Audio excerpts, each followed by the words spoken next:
Welcome to Telangana ముచ్చట్లు news. హన్మకొండకు చేరుకున్న జాగృతి అధ్యక్షురాలు ఎమ్మెల్సీ కల్వకుంట్ల కవితకు ఫాతిమా నగర్ కు చెందిన నాయకులు కార్యకర్తలు ఘనంగా స్వాగతం పలికారు. ఆమె సమావేశంలో మాట్లాడారు. తెలంగాణ జాగృతి జనంబాట కార్యక్రమంలో భాగంగా ఎమ్మెల్సీ కల్వకుంట్ల కవిత హన్మకొండకు చేరుకున్నారు. ఫాతిమా నగర్ నాయకులు ఘనంగా స్వాగతం పలికారు. సందర్భంగా కవిత ప్రభుత్వంపై తీవ్ర అసంతృప్తి వ్యక్తం చేశారు. ఫీజు రియంబర్స్మెంట్ ఆలస్యం కారణంగా కాలేజీలు బంద్ అయ్యే పరిస్థితికి చేరాయి. విద్యార్థుల కోసం నిలబడిన కాలేజీ యాజమాన్యాలపై ప్రభుత్వం బెదిరింపుకు దిగడం అసహ్యం. ముఖ్యమంత్రి వ్యాఖ్యలు సిగ్గుపడేలా ఉన్నాయని, కాలేజ్ యాజమాన్యాల తాట తోలు తీస్తారా, ఇది విద్యా వ్యవస్థకు అవమానమని అన్నారు.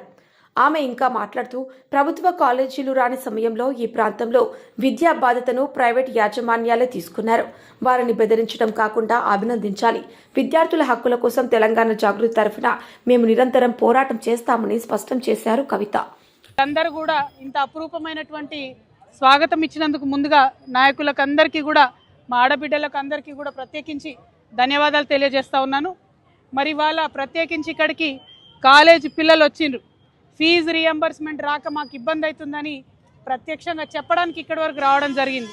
మరి మీ అందరికీ తెలుసు, ఇదివరకు నేను కౌన్సిల్లో గట్టిగా ప్రభుత్వాన్ని నిలదీస్తే ఆనాడు గౌరవ ముఖ్యమంత్రి రేవంత్ రెడ్డి గారు కౌన్సిల్లో మాట ఇచ్చిండ్రు. 2025 సంవత్సరంలో ప్రతి నెల ఖచ్చితంగా పాత బకాయిలు కొత్త బకాయిలు అన్నీ కలిపి ఫీజు రియంబర్స్మెంట్ చెల్లిస్తామని మాట ఇచ్చిండ్రు. కానీ నిన్న ముఖ్యమంత్రి రేవంత్ రెడ్డి గారు మాట్లాడిన తీరు చూస్తూ ఉంటే వీధి రౌడీలు కూడా సిగ్గుపడేటట్టుగా మాట్లాడారు. ఒక్కొక్క కాలేజీ యాజమానుల్ని పట్టుకొని ఆయన తాట తీస్తాడట, తోలు తీస్తాడట. ఎందుకోసం తోలు తీస్తారు రేవంత్ రెడ్డి గారు? మనకు ఆనాడు ఆంధ్రలో వివక్ష ఉన్నప్పుడు, ఆంధ్ర ప్రభుత్వాలు ఇక్కడ ప్రభుత్వ కళాశాలలు పెట్టినప్పుడు ఇక్కడి తెలంగాణ బిడ్డలు చిన్న చిన్న గ్రూపులుగా ఏర్పడి లోన్లు తెచ్చుకొని కష్టపడి డిగ్రీ కాలేజీలు పెట్టి, ఇంజనీరింగ్ కాలేజీలు పెట్టి, జూనియర్ కాలేజీలు పెట్టి మన తెలంగాణ బిడ్డలను చదివించినందుకు మీరు తోలు తీస్తారా వాళ్ళది? ఎందుకోసం తీస్తారు? మీరు మాట తప్పినందుకు కదా ఇవాళ వాళ్ళు కాలేజీలు బంద్ పెట్టింది. మీరు ఇస్తామని చెప్పి ఇవ్వకపోతే కదా ఇవాళ వాళ్ళు కాలేజీలు బంద్ పెట్టింది. కాలేజీ యజమానులకు మేము కూడా అప్పీల్ చేసినాం.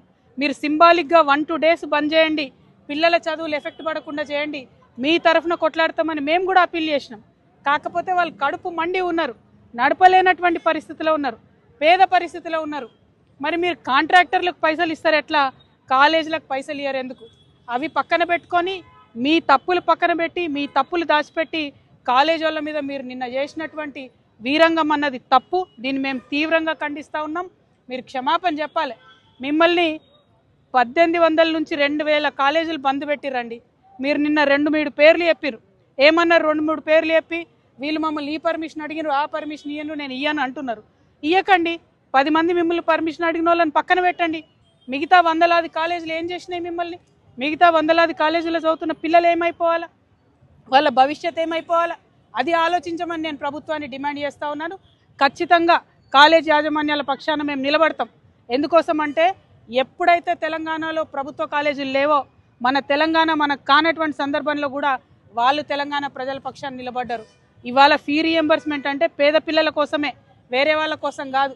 మీరు మాట తప్పి యజమానులను అట్లా మాట్లాడడం చాలా చాలా దారుణం. మేము దాన్ని తీవ్రంగా ఖండిస్తున్నాం. ఎట్ ద సేమ్ టైం నిన్న మీరు డబ్బులు ఇచ్చిన వెంటనే వాళ్ళు మళ్ళీ కాలేజీలు మొదలుపెట్టారు. మేము కాలేజ్ యాజమాన్యాలను కూడా రిక్వెస్ట్ చేస్తూ ఉన్నాం, ఏదైతే టైం పోయిందో పిల్లలకు సరిగ్గా దయచేసి చదువు చెప్పండి, పిల్లల మీద వివక్ష చూపించకండి. అవసరం అనుకుంటే మీ పక్షాన మేము పోరాటం చేస్తాం. అదేవిధంగా ఇవాళ వరంగల్లో, ఉమ్మడి వరంగల్ హన్మకొండ జిల్లాల్లో అనేకమైన సమస్యలు ఉన్నాయి. ఈ 2 రోజులు మేము ఇక్కడే ఉండబోతా ఉన్నాం. జాగృతి జనంబాట పేరుతోని అన్ని నియోజకవర్గాలు, 5 నియోజకవర్గాలని కూడా తిరిగి పరిశీలన చేస్తాం. ఇక్కడ ఉండేటటువంటి సమస్యల మీద ప్రభుత్వం యొక్క దృష్టిని ఆకర్షించి వాటిని పరిష్కరించడానికి మా వంతు ప్రయత్నం చేస్తాం. అనేకమైన విషయాలు ఉన్నాయి. అవన్నీ కూడా 2 రోజుల పర్యటనలో పత్రికా మిత్రులందరితో కూడా షేర్ చేసుకుంటాం. మళ్ళొకసారి ముఖ్యమంత్రి గారు తన వీధి రౌడీలాగా మాట్లాడేటటువంటి భాషను మార్చుకోవాలని డిమాండ్ చేస్తూ ఉన్నాం. Thank you. జై తెలంగాణ, జై జాగృతి.